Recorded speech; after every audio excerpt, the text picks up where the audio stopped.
Selamat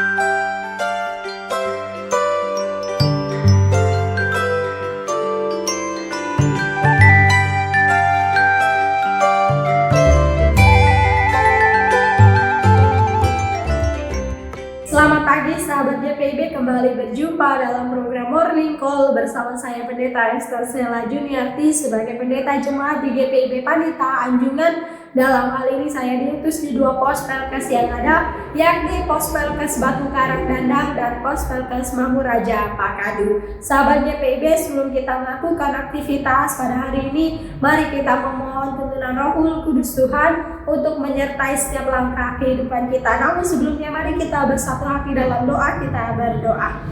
Allah sang sumber kehidupan, mengucap syukur atas penyertaan-Mu dalam kehidupan kami, sehingga dalam peristirahatan kami dari semalam hingga pagi ini Tuhan bangunkan kami dengan tubuh yang sehat, kuat, dan masih diberkati Tuhan. Jika sebentar kami akan melanjutkan seluruh kegiatan dan aktivitas kami, namun kami akan mendahuluinya dengan merenungkan kebenaran firman-Mu. Oleh sebab itu ya Bapa, berikan kami roh hikmat, kebiasaan, marifat-Mu, sehingga kami bukan hanya sebagai pendengar, tapi juga sebagai pelaku kebenaran firman-Mu. Berfirmanlah ya Tuhan, karena kami siap untuk mendengarkan firman Tuhan. Amin. Sahabat GPIB, bacaan kita pada pagi hari ini sesuai dengan sabda Bina Umat yang terambil dari kitab Yunus pasal 4 ayat yang kelima. Yunus pasal 4 ayat yang kelima, saya akan membacakannya bagi kita semua, yang menyatakan, Yunus keluar dari kota itu lalu duduk di sebelah timurnya. Di situ ia mendirikan sebuah pondok dan duduk di bawah naungannya, melihat apa yang akan terjadi atas kota itu. Demikian jauh pembacaan Alkitab. Dikatakan berbahagia bagi kita yang mau mendengar dan lakukannya dalam kehidupan sehari-hari. Terpujilah Tuhan Yesus, haleluya. Sahabat GPIB, kalau saya tanya hari ini apa kabarnya dengan iman percaya, saya yakin bahwa kita semua dalam kondisi yang sehat, kuat, dan masih diberkati Tuhan. Walaupun tidak menutup mata ketika saudara-saudara kita yang ada di Sumatera Utara saat ini pun dalam kondisi yang tidak baik-baik saja, alam yang saat ini sedang tidak baik-baik saja, di mana terjadi tanah longsor, banjir, dan lain sebagainya. Namun bersama kita satu hati mendoakan di dalam persekutuan bahwa Tuhan akan melindungi dan menyertai kehidupan saudara kita yang ada di Sumatera Utara.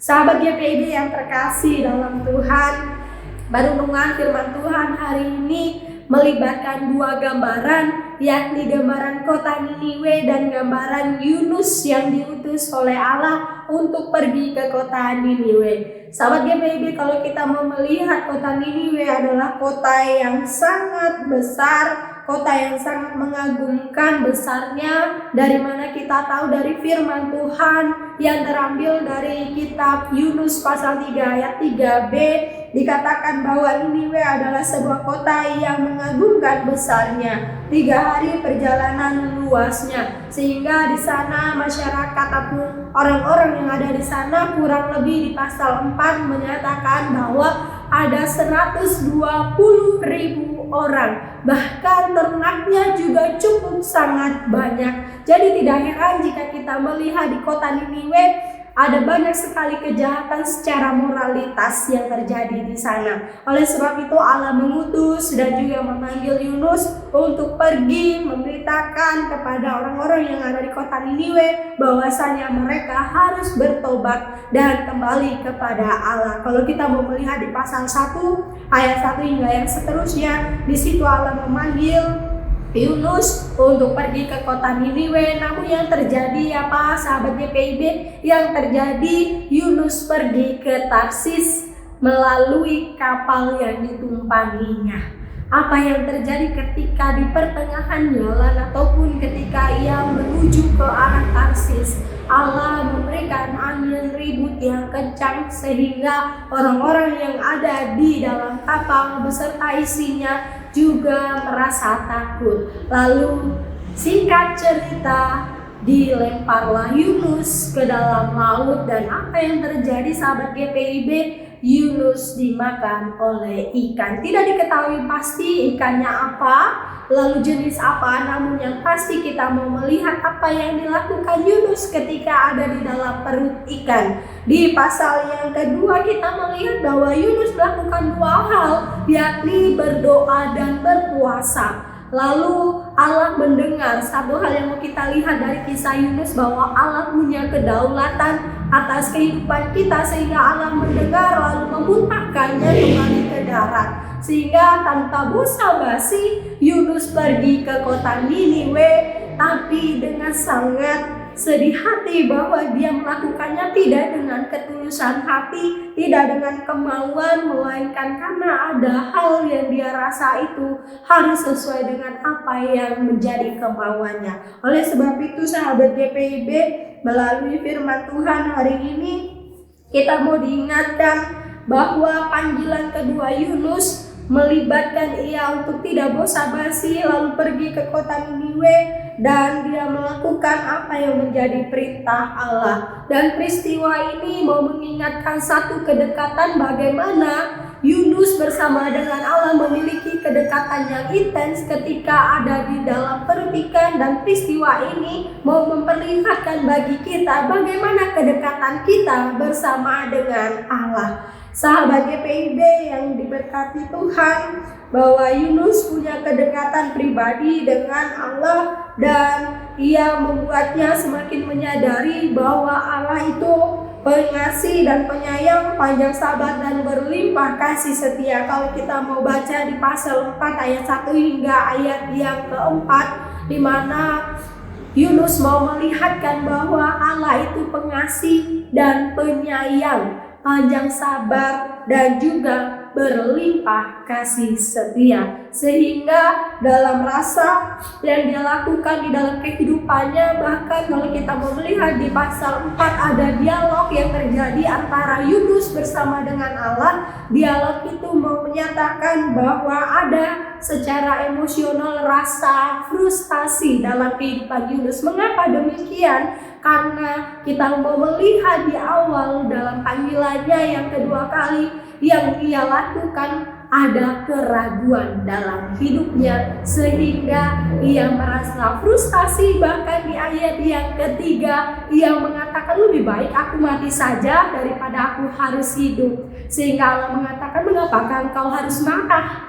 Dan di ayat keempat, sebagai rasa frustasinya, ia pergi keluar dari kota itu lalu duduk di sebelah timurnya. Di situ ia menyendiri di sebuah pondok dan duduk di bawah naungannya. Lalu ia melihat apa yang akan terjadi di kota Niniwe. Apakah Allah akan murka? Ingat sahabat GPIB bahwa Allah juga bisa murka, tapi dalam kemurkaannya dia punya maksud dan tujuan, yaitu karena belas kasihnya, karena kasih mesranya dalam kehidupan kita. Sehingga apa yang mau dilihatkan dari Yunus bahwa Allah akan murka, yang terjadi adalah Allah tidak murka, melainkan Allah tetap mengasihi umatnya.